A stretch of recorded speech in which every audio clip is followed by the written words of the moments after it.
Olá pessoal, espero que todos estejam bem. Eu coloquei essa semana aqui no LinkedIn um material em que eu falo que vendas é um processo de persuasão. Eu já havia trabalhado algumas outras referências aqui também, dizendo que vendas, além de ser um processo de persuasão, ele é um processo de convencimento emocional. As pessoas compram pelas suas emoções, compram pelas suas impressões e tentam justificar pela razão.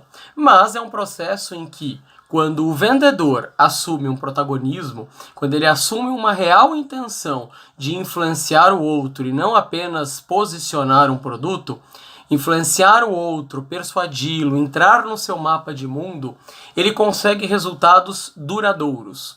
Resultados esses que permanecem, pois se estabelece um vínculo entre comprador e vendedor. E isso independe do ramo de venda, varejo, vendas complexas, mercado público. A relação vendedor e comprador, cliente, ela deve sim ser entendida como uma relação de persuasão, onde um lado tem as suas crenças, o outro lado tem as suas. Estas crenças têm que se movimentar, elas têm que se encontrar, de modo que o vendedor consiga oferecer a esse cliente uma nova possibilidade ou fazê-lo repensar as suas próprias crenças para que ele veja uma outra possibilidade. Mas eu queria trazer uma polêmica.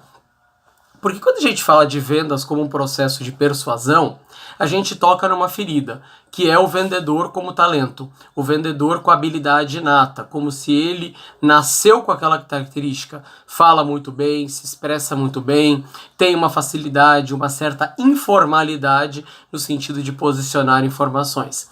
E isso toca na ferida de muita gente, porque por muito tempo o processo de vendas acreditou-se que era inato. Ou seja, você não aprende a vender, você nasce com essa característica. E muito tempo também se colocou o fato de que um bom vendedor é aquele que conversa, que comunica muito bem. Pessoal, eu sei que dói para muita gente, mas o mundo mudou.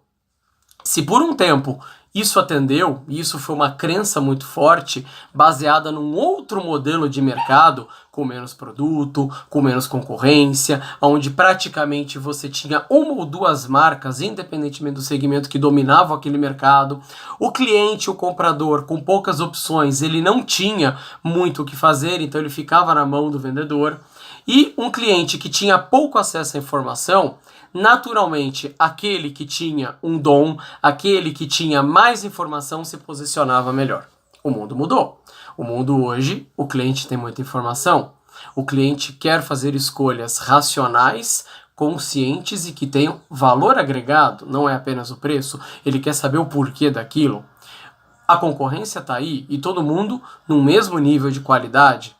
Cada vez mais impactar esse cliente está na mão do vendedor. Só que esse cliente, ele quer ser ouvido. Quantos vendedores param para pensar no cliente que quer ser ouvido? Ele quer alguém que entenda o problema dele. Vamos pensar que vendas nada mais é do que resolver o problema do outro.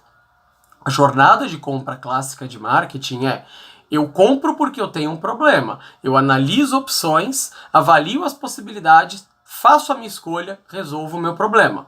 Pode ser que o produto me gere um outro problema, ou então que ele não resolva o meu problema. Eu volto para a jornada de compra. O quanto nós influenciamos como vendedores essa jornada de compra? Totalmente. Só que nós só influenciamos se nós tivermos uma atitude de compreender a jornada do outro. Algumas pessoas me procuraram dizendo: Belato, eu ouço isso há 30 anos, não mudou nada. Lamento dizer, mudou sim. Talvez você que não tenha percebido.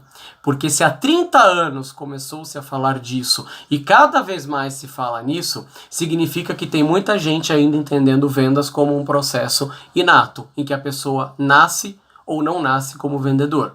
Só que tem uma galera entrando no mercado que está disposta a aprender a relação de vendas, está disposta a entender o lado do outro, até porque também é consumidora, e que está quebrando paradigmas. Por que se tem tanta publicação de vendas hoje? Independentemente do modelo, independentemente da forma como é o processo de vendas, por que se fala tanto de vendas hoje? Porque tem muita gente vendendo mal, tem muita gente vendendo errado e tem muito cliente insatisfeito com os seus vendedores, com os produtos. Tem muito cliente que coloca objeção não porque ele não gosta do produto, mas porque o vendedor não foi empático, não o convenceu. Tem muito vendedor que coloca objeção no cliente porque ele não sabe estabelecer empatia. E essa é uma tecla que, querendo ou não, cada vez mais os processos de venda, omnichannel, porta a porta, varejo, online, o que quer que seja o processo de vendas, se o vendedor não estiver disposto a entender primeiro a si mesmo, o porquê ele faz da forma que faz, para então entender o outro, o porquê ele compra, quais são suas experiências, o que gosta, o que não gosta, quais são suas necessidades, quais são seus incômodos, para aí sim ofertar o seu produto, o seu serviço como solução para o problema dele. Você quer vender? Óbvio que quer. Mas você só vai vender a partir do prisma do outro. O seu produto tem que ser visto não como um produto diferenciado, mas como a solução para o problema do outro. E isso independe da relação. Nesse cenário, competências fundamentais como flexibilidade comportamental, adaptar o seu comportamento ao comportamento do outro, empatia, rapport, escutativa, falar menos e ouvir mais, usar perguntas para entender o processo, fazer um fechamento persuasivo no sentido de que o outro assuma um compromisso com você na compra do seu produto, acompanhar as etapas do processo, verificar satisfação, negociar para ampliar o volume. Tudo isso faz parte da rotina de qualquer pessoa que venda, independentemente do que seja. Desde um cara que faz uma apresentação para o seu diretor e quer vender aquela ideia, até um vendedor que está na frente de um médico, ou um vendedor que está no varejo na frente de um cliente querendo posicionar desde uma caneta até um produto de alto valor agregado. Para aqueles que dizem, eu já se ouço a respeito disso há 30 anos e não mudou nada, eu lamento dizer, quem não mudou foi você. E eu torço muito para que você, mediante esses movimentos do mercado, abra-se um pouco para pelo menos um aprendizado, entender a si mesmo. Porque a partir do momento que você consegue responder por que você faz a venda da forma que você faz, e segundo, quais os resultados efetivos que você está obtendo com a forma que você está fazendo. Se você conseguir responder essas perguntas e elas forem dissonantes, o que você faz não traz o resultado esperado, talvez aí você abra o primeiro aspecto da mudança, que é a mudança pela dor. Existe algo que te incomoda e que você ganhou consciência. E a partir daí você pode tomar novos conhecimentos. Por outro lado, eu ouço muita gente dizendo, é isso aí, vamos vender, vamos aprender, quero conhecimento, mas não coloca em prática. E aí eu digo que este é um profissional tão vazio quanto o outro. Ele quer tudo, mas não aplica nada. Ele tem um pseudo prazer pelo aprendizado, um pseudo prazer pela mudança.